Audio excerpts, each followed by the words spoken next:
அந்த நினைவலைகளோடு இங்கே குழுமியிருக்கிறார்கள். தான் படித்த பள்ளிக்கு, தன்னை உயர்த்திய இந்த பள்ளிக்கு தங்களால் ஏதாவது செய்ய முடியுமா? அதுவும் கட்டடங்கள் கட்டி கொடுப்பது மட்டுமே அல்ல, மற்றவற்றை செய்வது மட்டுமல்ல, கல்வி வளர்ச்சிக்கு உறுதுணை செய்யும் வகையில் ஏதாவது செய்ய முடியுமா என்று நினைத்த போது எங்களுடைய சங்கத்தினுடைய செயலாளர், எங்கள் சங்கத்தினுடைய உறுப்பினர், எங்களுடைய சங்கத்தினுடைய செயலாளர் நடராஜா இந்த பள்ளியில் தான் படித்தார்.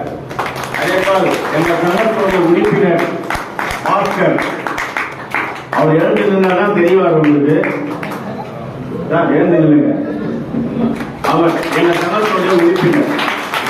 இவங்க 2 பேர்ல தானும் ஒரு சங்கத்தினுடைய தலைவராக இருக்கிறாரு.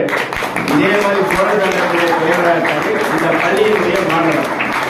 எதுக்காக இதெல்லாம் சொல்றேன்னா, நாளைக்கு நீங்க படித்து முடித்த பின்னால் இந்த பள்ளிக்கு ஏதாவது செய்ய வேண்டும் என்கிற அந்த அவா இருந்து கொண்டே இருக்க வேண்டும்.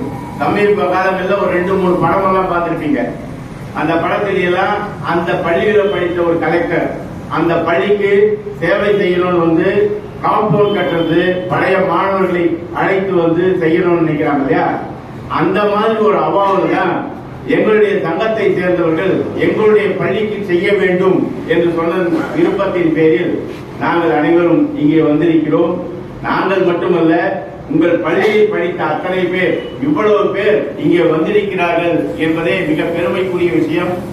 இந்த பள்ளியை அவர்களுடைய நினைவிலே மிகப்பெரிய அளவுக்கு அதை ஏற்றிக் கொண்டிருக்கிறார்கள் என்பதும் மிகச்சிறந்த விஷயம்.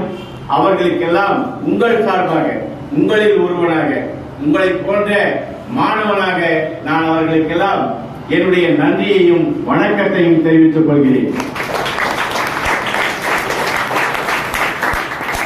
ரோட்டரி கிளப் அப்படின்றத பத்தி வேற ஒரு நாள் நம்ம சார் வருவாரு, அன்னைக்கு வந்து உங்களுக்கு சொல்றேன். நீங்க கூகுள்ல பார்க்கல, இப்பெல்லாம் நாங்க தான் முதல்ல எல்லாம் யாராவது சொல்லுவாங்களா, இது தெரியுமா, இது தெரிஞ்சுக்கலாமான்னு. இப்ப எல்லாம் உங்க விரல் நுனியில இருக்குது. நீங்க விரல போட்டு ரோட்டரி கிளப், ரோட்டரி இன்டர்நேஷனல் கேட்டாலே உங்களுக்கு ரோட்டரி இன்டர்நேஷனல்னா அது எத்தனை நாடுகள்ல இருக்குது, அது என்ன செஞ்சது, இந்த நாட்டிலே போலியோன்னு தெரியும், ஏதாவது கேள்விப்பட்டிருக்கீங்களா? கால் விந்தி விந்தி ஒரு 50 வருஷத்துக்கு முன்னாடி இருக்கிறவங்களை கேட்டீங்கன்னா கால் விந்தி விந்தி நடப்பாங்க.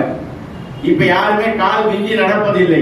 ஏன்னு சொன்னா இந்த போலியோ சொட்டு மருந்த இந்த ரோட்டரி தான் உலகம் முழுக்க எல்லா நாடுகளுக்கும் 230 நாடுகளுக்கு இந்த போலியோ சொட்டு மருந்தை கொடுத்து பல கோடி, 1000 கோடி ரூபாய் செலவு செய்திருக்கிறார்கள்.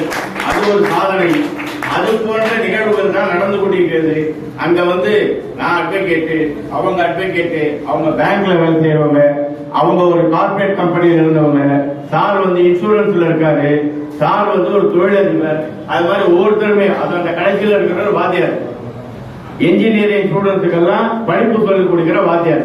இத்தனை பேரும் நாங்க இங்க வந்திருக்கிறோம்னா பல்வேறு தரப்பட்ட மக்கள், வக்கீல், அட்வொகேட், டாக்டர், அப்படி இருக்கிற பல பேரும் இந்த சங்கத்தில் இருக்கிறோம். அதுதான் அந்த சங்கத்தினுடைய சிறப்பு. எங்களுக்கு இருக்கிற ஒரே மகிழ்ச்சி என்னன்னா, கல்வி, சுகாதாரம், இது போன்ற செயல்கள்ல எங்களால முடிந்ததை நாங்க செய்யறோம். அதனால எங்க ரோட்டரி சங்கத்தினுடைய கூட்டம் ஆரம்பிக்கிறதுக்கு முன்னாடி இவர் தான் எங்க ரோட்டரி சங்கத்தினுடைய தலைவர். அவர் பேர் ராஜேந்திர பாபுன்னு பேரு. இது பேரு, இது காலர். இது வந்து ஒரு பிரெஸ்டீஜியஸ் விஷயம். இதை அணிந்து கொள்வார்கள். நீங்க இந்த மாதிரி காலர் எங்க பாத்துருக்கீங்க? எங்க பாத்துருக்கீங்களா? பிரியா மேடம் ஒரு அம்மா தெரியுமா உங்களுக்கு? டிவியில டெய்லி பாப்பீங்களா? யார் பிரியா? சென்னை நகரத்தினுடைய மேயர். அந்த மேயர் இதை போடுவாங்க இதே மாதிரி. அந்த மாதிரி வேற யாரு போடுவாங்கன்னா ரோட்டரியில போடுவாங்க, லயன்ஸ்ல போடுவாங்க.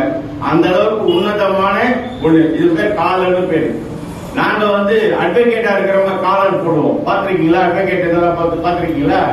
அத மாதிரி ஒரு கூட்டம் தொடங்குவதற்கு முன்னால் நாங்க இந்த காலரை வந்து எங்களுடைய தலைவருக்கு போடுவோம். நான் இப்ப எங்க தலைவருக்கு இந்த காலரை அணிவிக்கப்படுகிறேன்.